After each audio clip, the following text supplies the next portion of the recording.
When a smug professor picks on an elderly student, he never expects her to be the genius who helped launch NASA's Voyager missions until she solves an unsolvable equation and leaves him begging to learn from her. Before we go any further, comment where in the world you are watching from and make sure to subscribe because tomorrow's story is one you don't want to miss.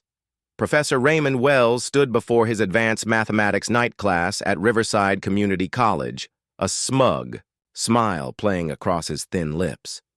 At 45, he had built a reputation as both a mathematical genius and an intellectual bully. Tonight, his target appeared to be the newest addition to his class, an elderly woman who had slipped in quietly 10 minutes after class had begun. "Since we have a new addition to our scholarly circle," Professor Wells announced, his voice dripping with sarcasm, perhaps she would like to demonstrate her understanding of our current material. He gestured toward the whiteboard where an intimidating differential equation sprawled in blue marker. The classroom fell silent. 20 pairs of eyes turned toward the back row where Eleanor Simmons, 76 years old with silver hair pulled into a neat bun, sat with perfect posture. She wore a simple cardigan and carried an old-fashioned leather satchel. Her weathered hands rested calmly on the desk before her. "I don't believe in giving anyone special treatment," continued Professor Wells, "even those who might be more chronologically advantaged. Mathematics doesn't discriminate by age, and neither do I." A few uncomfortable chuckles rippled through the classroom. Most students stared at their notebooks, embarrassed by their professor's obvious attempt to humiliate the elderly woman. "The equation on the board," Professor Wells continued, "is a third-order nonlinear differential equation that has stumped mathematicians for generations. I've been working with it myself for several months. I don't expect solutions, merely an approach." Eleanor rose slowly from her seat, her movements deliberate but not frail. "I would be happy to take a look, Professor," she said, her voice carrying a quiet dignity that immediately silenced the room. As Eleanor made her way to the front of the classroom, Professor Wells crossed his arms, clearly anticipating a quick embarrassment, and returned to his lecture. He handed her a marker with exaggerated politeness. "Take your time," he said. "Though I'm afraid we only have 2 hours for the entire class." Eleanor studied the equation for precisely 30 seconds. Her head tilted slightly. Then, without hesitation, she began to write. Her hand moved across the board with surprising fluidity. Where the students expected to see confusion or hesitation, they witnessed something entirely different: methodical, confident strokes, forming a series of mathematical operations none of them had seen before. Professor Wells's smirk gradually faded. His arms uncrossed, and he leaned forward almost imperceptibly. What had begun as a cruel joke was transforming before everyone's eyes into something unexpected. "You're using Yardley's transformation," he said quietly, naming an obscure mathematical technique from the 1960s. "But that doesn't—" "Actually," Eleanor interrupted gently, "I'm using a modified version. Yardley never published the full approach. He and I corresponded about this specific type of equation during the Apollo program." The professor's eyes widened slightly. Eleanor continued writing, filling the board with elegant mathematical notation that flowed from one line to the next, with perfect logical progression. The class watched in stunned silence as the elderly woman worked. 20 minutes passed without anyone speaking. Even Professor Wells remained rooted to his spot, his expression transforming from condescension to confusion to dawning realization. When Eleanor finally placed the marker down, the whiteboard contained not just an approach to the problem, but a complete solution, one that Professor Wells had been attempting to formulate for months. "This can't be right," he whispered, stepping forward to examine her work. "You've introduced a novel transform in step 4 that seems to—" He traced the equations with his finger, following her logic. "But this would mean—" That the chaotic boundary conditions resolve into a stable manifold. Yes, Eleanor finished for him. The trick is recognizing that what appears to be a third-order system is actually a nested set of first-order equations when viewed through the proper framework. Professor Wells stared at her, speechless for perhaps the first time in his teaching career. Who are you? He finally managed. Eleanor smiled kindly. I'm just an old woman who enjoys mathematics, Professor. Though I did spend 43 years at NASA's Jet Propulsion Laboratory calculating orbital trajectories. This particular form of equation appeared frequently in our work on gravitational assists for the Voyager missions. A hushed murmur spread through the classroom as students began to realize what they were witnessing. Professor Raymond Wells, who had built his career on intimidating students and colleagues alike, found himself profoundly humbled. For several moments, he simply stared at the elegant solution before him, struggling to process what had just happened. Dr. Eleanor Simmons, he said finally, recognition dawning in his eyes. You're Dr. Eleanor Simmons. I studied your papers on computational fluid dynamics when I was in graduate school. Eleanor nodded modestly. That was a lifetime ago. I'm retired now, but I've found that the mind needs exercise just as the body does. That's why I enrolled in your class, Professor. Your reputation as a challenging teacher preceded you. The irony of her statement wasn't lost on anyone in the room. The challenging teacher had been thoroughly challenged himself. I owe you an apology, Professor Wells said, loud enough for everyone to hear. I made assumptions that were not only incorrect but disrespectful. I hope you'll forgive my behavior. There's nothing to forgive, Eleanor replied warmly. Mathematics has always been a field where our work speaks for itself, and sometimes the most elegant solutions come from unexpected sources. The classroom erupted in spontaneous applause, not just for Eleanor's brilliant solution, but for the powerful lesson in humility and respect that had unfolded before them. The clock on the wall read 9:45 p.m. when Professor Wells finally dismissed. The class, though not a single student moved toward the exit. Instead, they surged forward, gathering around Eleanor with a mixture of awe and curiosity.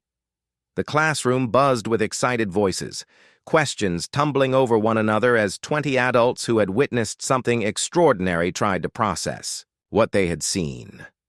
Some pulled out phones to take pictures of the whiteboard filled with Eleanor's elegant solution. Others simply wanted to shake her hand. Professor Raymond Wells stood back, observing this spontaneous gathering with a complex mix of emotions playing across his face. His world had been upended in the span of 20 minutes. For a man who had built his identity around being the most knowledgeable person in any room, tonight had delivered a profound shock to his system.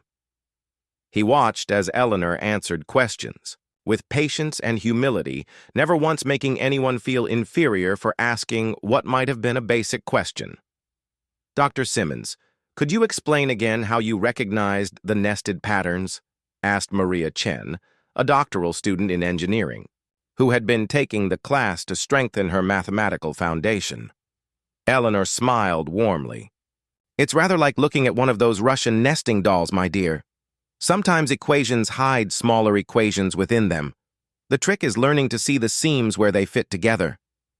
She went on to explain her approach in language that made complex concepts seem accessible, drawing analogies to everyday objects and experiences that suddenly illuminated what had previously seemed impenetrable.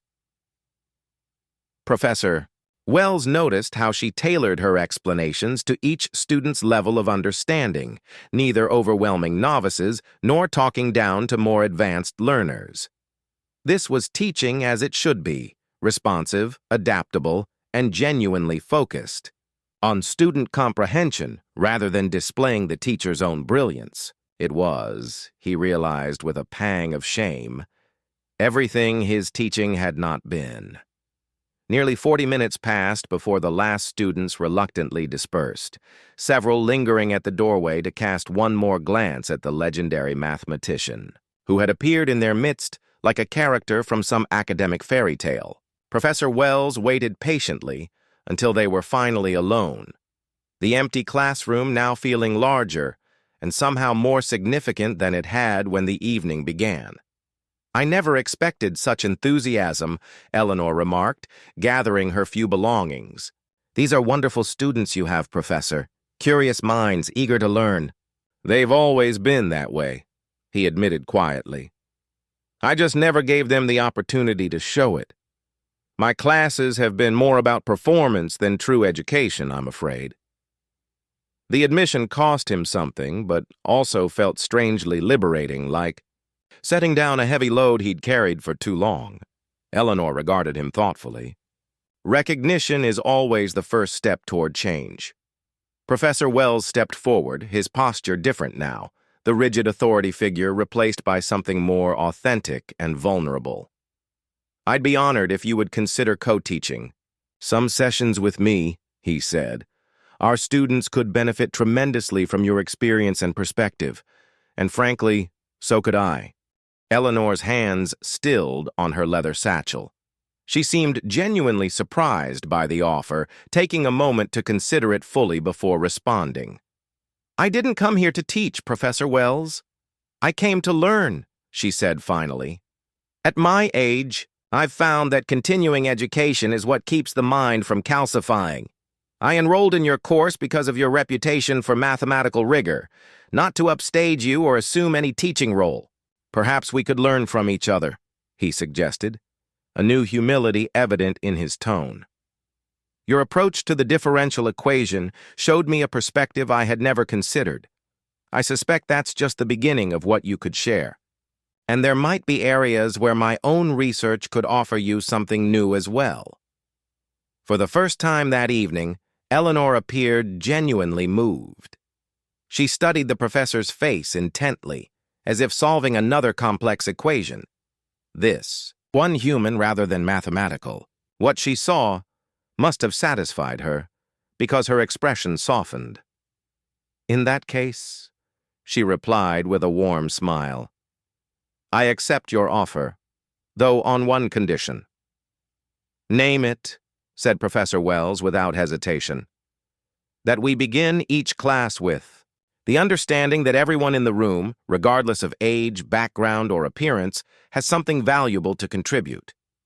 That includes the shy young woman in the back row who never raises her hand but whose homework shows remarkable insight, and the middle-aged man who returned to education after 20 years and feels out of place among younger students. Everyone." Professor Wells nodded solemnly. "I think that's a lesson I needed to learn more than any equation on the board. I've spent so many years proving my intelligence that I forgot the true purpose of teaching." As they walked together toward the parking lot, the May evening was mild, with a gentle breeze stirring the leaves of the oak trees that lined the campus walkways. Street lamps cast pools of amber light across their path, and the distant sounds of campus life, a saxophone from the music, building, laughter from the student union, created a peaceful backdrop to their conversation. "May I ask you something, Dr. Simmons?" Professor Wells ventured as they walked. "Eleanor, please," she corrected. "And yes, of course." "Why didn't you correct me when I tried to embarrass you? You could have immediately introduced yourself, mentioned your background. It would have saved you from my inappropriate behavior." Eleanor chuckled softly. "Do you know, throughout my career at NASA, I was often the only woman in the room, and certainly the youngest, at least in the beginning. I learned early on that announcing my credentials rarely changed how people treated me. It was the work that eventually spoke for itself." She paused, then added, "Besides, I was curious to see what kind of teacher you really were. Would you have treated a younger woman the same way? A man your own age?" The question hung in the air, not accusatory, but gently probing. Professor Wells considered it carefully. "I've been equally unpleasant to everyone, I'm afraid," he admitted, "but perhaps not equally dismissive. There's a particular kind of condescension I reserved for those I automatically deemed less capable. That's a difficult truth to acknowledge." They reached Eleanor's car, a well-maintained older model Volvo, and she unlocked it with a remote. "Key! Self-awareness is rare, Raymond," she said, using his first name for the first time. "Many people go their entire lives without it. The fact that you can see these patterns in yourself means you can change them." "I'd like to," he said simply. "Starting tomorrow." "How about starting tonight?" Eleanor suggested. "There's a wonderful little cafe just off campus that stays open late. I find that mathematical revelations are best digested with a slice of pie and decent coffee. We could begin planning our collaborative approach to next week's class." Professor Wells smiled, a genuine expression that transformed his normally severe features. "I'd like that very much." As they drove separately to the cafe, an unlikely friendship was beginning to form, one built on mutual respect and a shared passion for mathematics. What neither of them knew that evening was just how far-reaching the effects of their encounter would become. Over the weeks that followed, word spread quickly about the remarkable transformation of Professor Raymond Wells' advanced mathematics class. Enrollment requests doubled, then tripled. The department chair, initially skeptical about the co-teaching arrangement, became a regular visitor to the back of the classroom, often bringing colleagues from other departments to witness the extraordinary teaching dynamic that had developed. Eleanor's presence had catalyzed something in Professor Wells that no amount of teaching evaluations or administrative warnings had managed to accomplish. His natural brilliance remained, but the cutting edge had been replaced by an infectious enthusiasm and genuine desire to see his students succeed. He learned to pause, to listen, to recognize the spark of understanding in a student's eyes, rather than rushing forward to demonstrate his own mastery of the material.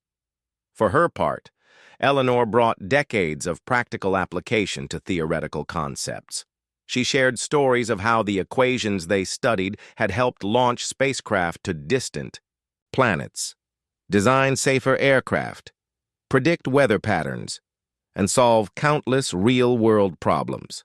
Mathematics in her hands wasn't just an intellectual exercise, but a powerful tool that had shaped the modern world. Together, they created something greater than either could have accomplished alone, a learning environment where rigor and accessibility coexisted, where questions were welcomed rather than dreaded, where every student felt seen and valued, and in faculty lounges and student gatherings across the college, the story of the night when Professor Wells was left speechless became something of a legend, a powerful reminder that wisdom and brilliance often come in the most unexpected packages, and that true education begins with the humility to recognize how much we all have left to learn.